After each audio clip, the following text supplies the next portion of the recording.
नमस्कार दोस्तों, आप सभी का स्वागत है आज के विचार में। तो आज 9 दिसंबर, तो आज का मुख्य विचार है भ्रष्टाचार एक स्नोबॉल की तरह है जो जितना भी नीचे को जाता है उतना ही ये बड़ा होता जाता है। तो ये था आज का मुख्य विचार। और अब बात करते हैं 9 दिसंबर के साथ जुड़ी हुई विशेष ऐतिहासिक, वैज्ञानिक, सामाजिक जानकारियों के बारे में। तो 9 दिसंबर 1933 को बब्बर क्रांतिकारी और क्रांतिकारियों ने वैनाकुवर के गुरुद्वारे में भाई भाग सिंह भिखीविंड और बचन सिंह दलेल सिंह वाला जो गांव है वहाँ का, जो मानसा डिस्ट्रिक्ट में है, उनको शहीद करने वाले पुलिस अफसर के उस शागिर्द को, जो बेला सिंह जान को कत्ल किया था। 9 दिसंबर 1941 में देशभगत ज्ञानी प्रीतम सिंह और गदरी क्रांतिकारी बाबा अमर सिंह ने इंडियन इंडिपेंडेंस लीग की जो थी वो नींव रखी थी। 9 दिसंबर 1987 में फ़लस्तीनियों की ओर से गाजा पट्टी के ऊपर इजरायली कार्रवाई का, आक्रमण का विरोध करने पर इजराइल की ओर से और तेज़ आक्रमण किए गए। 9 दिसंबर 1991 में यूरोपियन देशों की ओर से यूरो करेंसी को शुरू करने में सहमति बनी। 9 दिसंबर 1999 में राहुल द्रविड़ और सचिन ने एक दिना क्रिकेट मैच में 331 दौड़ें बनाकर रिकॉर्ड काम किया था। 9 दिसंबर 2000 को भारत ने पहला मनुष्य रहित जो मिशन था चंद्रयान का, तो चंद्रयान जो था वो मनुष्य रहित चंद्रयान वो पुलाड़ में भेजा। तो ये थे 9 दिसंबर के साथ जुड़ी हुई विशेष जानकारियों के बारे में। तो 9 दिसंबर जो है वो भ्रष्टाचार विरोधी दिवस के रूप में मनाया जाता है। तो इसके साथ ही बात करते हैं पॉलीग्राफ और नार्को टेस्ट के बारे में, वो जानकारी देते हैं आपको। तो जब इस बात की संभावना ना हो कि जो मौजूदा प्रमाण हैं वो अदालत के कार्य में मजबूत करेंगे, तो उस वक्त एक टेस्ट किया जाता है। जब ये इसकी संभावना हो कि ये कार्य नहीं करेंगे, ये जो मौजूदा प्रमाण है ये कमज़ोर है या कम है, तो कुछ खोए हुए तथ्यों, छुपे हुए तथ्यों को जोड़ने के लिए पुलिस ऐसे जांच की सहायता जो है वो लेने को प्राथमिकता देती है, पॉलीग्राफ टेस्ट या नार्को टेस्ट की। तो जांच के दौरान जब आरोपी झूठ बोलता है उसके शरीर की चीज़ें अपने आप बदल जाती हैं इस टेस्ट के दौरान। जैसे दिल की धड़कन का बढ़ जाना, और जो सांस है, सांस लेने का जो तरीका है, जो ढंग है, वो बदल जाता है। खून में दबाव बढ़ जाता है,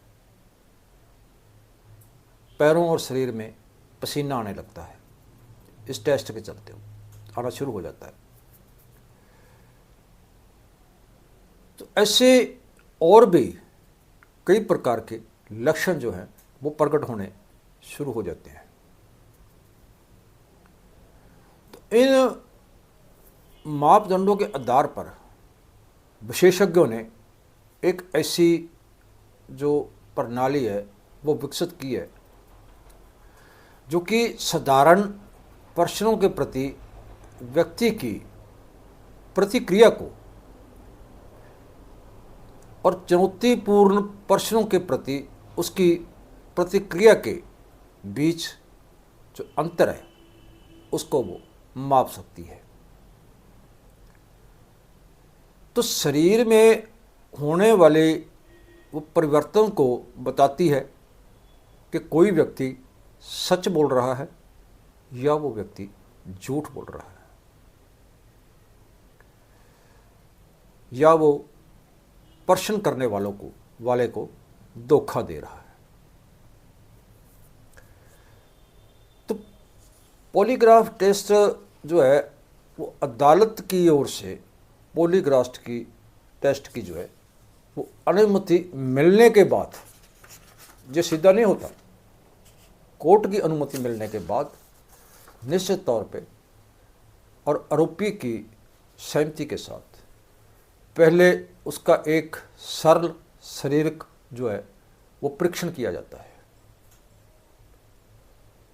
तो ये निश्चित करने के बाद कि आरोपी को किसी किस्म की कोई बीमारी तो नहीं है या उसको कोई शारीरिक समस्या तो नहीं है, तो ये निश्चित करने के बाद फिर जो है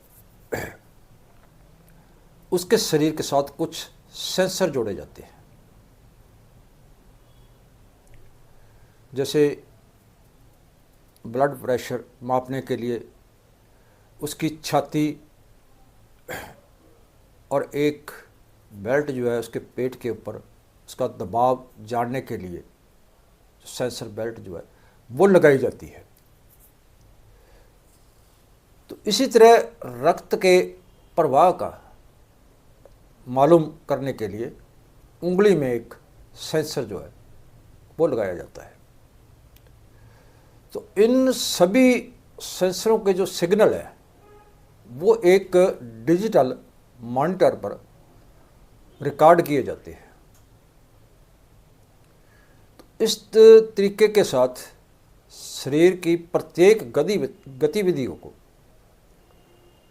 पास से मापा जाता है, देखा जाता है। तो पहले कुछ साधारण जो है वो प्रश्न पूछे जाते हैं। जैसे उदाहरण के तौर पे ये जो है अंतर्गत जो आदमी का नाम, आयु, उसकी जन्म तारीख और उसका स्थान, उसकी शिक्षा, उसके माता पिता के बारे में जो सरल जो है उसे जानकारी ली जाती है, साधारण जानकारी ली जाती है उससे। और फिर प्रश्नों का जो अगला दौर है वो शुरू होता है, जिनके जवाब हाँ या ना में देने होते हैं, और ये विस्तार पूर्वक भी हो सकते हैं।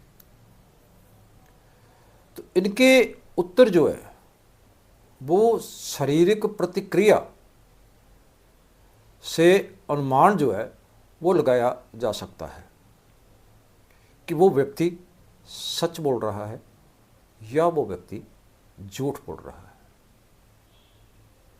इसी तरह डार्को टेस्ट जो है तो कई बड़े और मुख्य मामलों में पुलिस आरोपी के नार्को टेस्ट की मांग करती है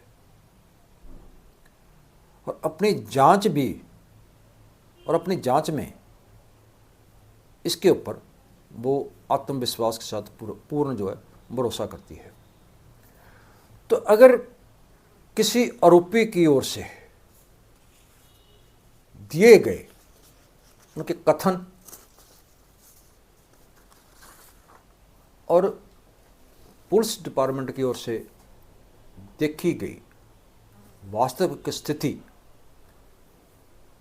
और प्रमाण में कोई तालमेल की जो उसकी कमी लगती है,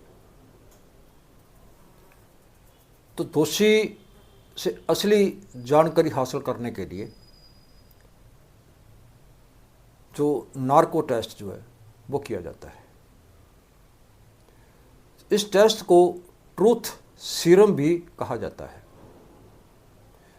तो इस जांच के दौरान आरोपी को सोडियम पेंटाथोल जैसी एक दवाई दी जाती है। तो इस दवाई के बाद देने के बाद दोषी ना तो पूरी तरह बेहोश होता है और ना वो पूरी तरह चेतन होता है। तो इस परिस्थिति को ट्रांस कंडीशन कहा जाता है। इसके बाद किसी व्यक्ति से इंक्वायर करके तो जानकारी जो है वो प्राप्त की जाती है। तो नार्को टेस्ट मनोविज्ञानी या इस टेस्ट के विशेषज्ञ डॉक्टर की रख रखाव में ही किया जाता है, उसकी सामने किया जाता है। तो इसमें डॉक्टर की बहुत महत्वता होती है, क्योंकि अदालत या दोषी का जो बयान है या जो कुछ उसने कहा, तो अदालत और पुलिस ज़्यादा इस बात पर विशेष ध्यान देती है कि डॉक्टर क्या कह रहा है, तो उसको प्रमाण के तौर पे वो मानती है जो बात डॉक्टर कह रहा है। तो ये टेस्ट जो आपराधिक मामले हैं, तो इसकी सच जानने के लिए किए जाते हैं, मगर इस पर भी कुछ भेदभाव है वैज्ञानिक तौर पर। तो ये भी कहा जाता है कि ये जो टेस्ट हैं ये 100% जो है सही नहीं होते। तो इसके लिए भी एक भेदभाव है, इसमें मतभेद है। तो कुछ विशेषज्ञों के अनुसार जो है कई बार आरोपी जो है वो झूठ बोलने के समय जो है आरामदायक रहने का अभ्यास कर लेते हैं और बिना पकड़े, बिना सच्चाई जाने वो इस टेस्ट की जो परीक्षा है उसमें वो पास हो जाते हैं। तो ये था दोस्तों नार्को टेस्ट के बारे में जानकारी। कैसी लगी, अच्छी लगी, ज़्यादा से ज़्यादा लाइक शेयर करना, कमेंट करके अपने विचार जरूर देना। कल फिर मिलते हैं एक ऐसी किसी और नई जानकारी के साथ। तब तक नमस्कार।